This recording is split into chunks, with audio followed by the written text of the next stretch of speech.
Good morning guys! Papunta kami ngayon sa De La Sueño Villas sa Nueva Ecija. Dumaan muna kami dito sa LA Bake Shop para bumili nito. At nagpababa ulit ako dito sa SM para bumili ng gift ko kay Habi na cake and Starbucks. Si Habi dumaan sa Starbucks, ako naman sa Contest para bumili ng kanyang cake. Ayan, nakabili na nga ako at nagtagpo rin kami ni Habi. Papunta na kami sa van para pumunta sa La Sueño Villas sa Nueva Ecija. Biyahe na kami. So, andito na rin kami sa Nueva Ecija.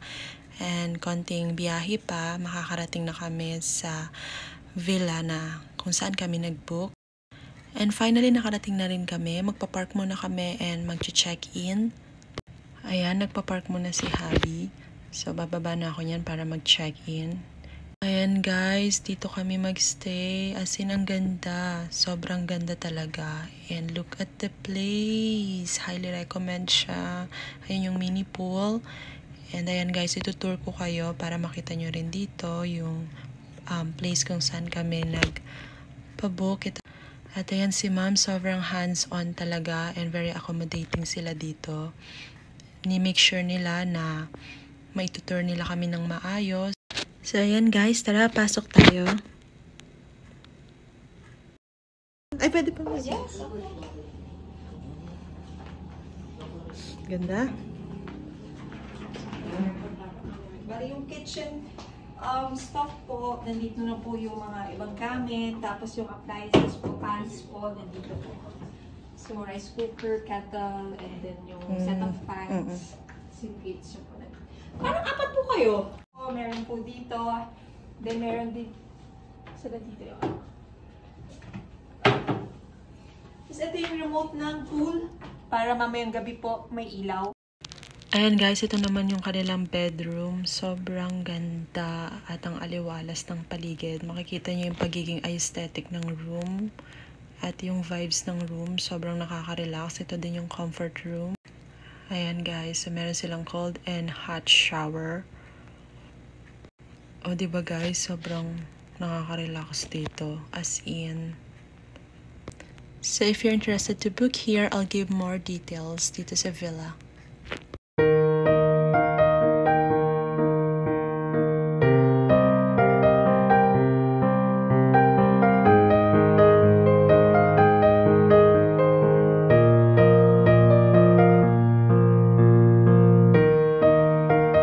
Water, sabihan nyo lang po kami. And then, for the food po, we have partner restaurant po, si Kamalik. So, may menu po ako dito. So, let me know po. Papadala ko po yung food nyo. So, pwede tayo order sa kanila. Okay, noted po. Thank you. Sige.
Hi guys! Good morning! Dito na namin dito sa villa and mag-check out na rin kami mamaya since overnight lang kami.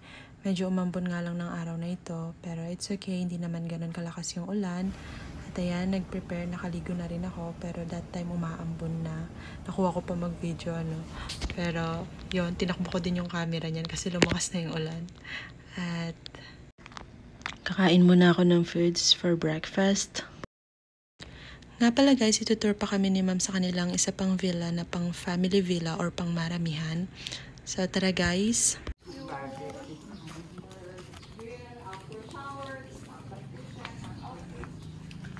Tapos ito po, ayan.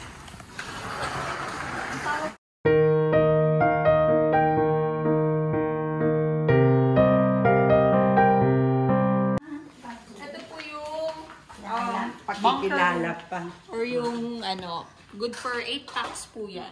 Oo na. 8 packs to, 8. Tapos sa kabila, ito dalawa po yung toilet and bath.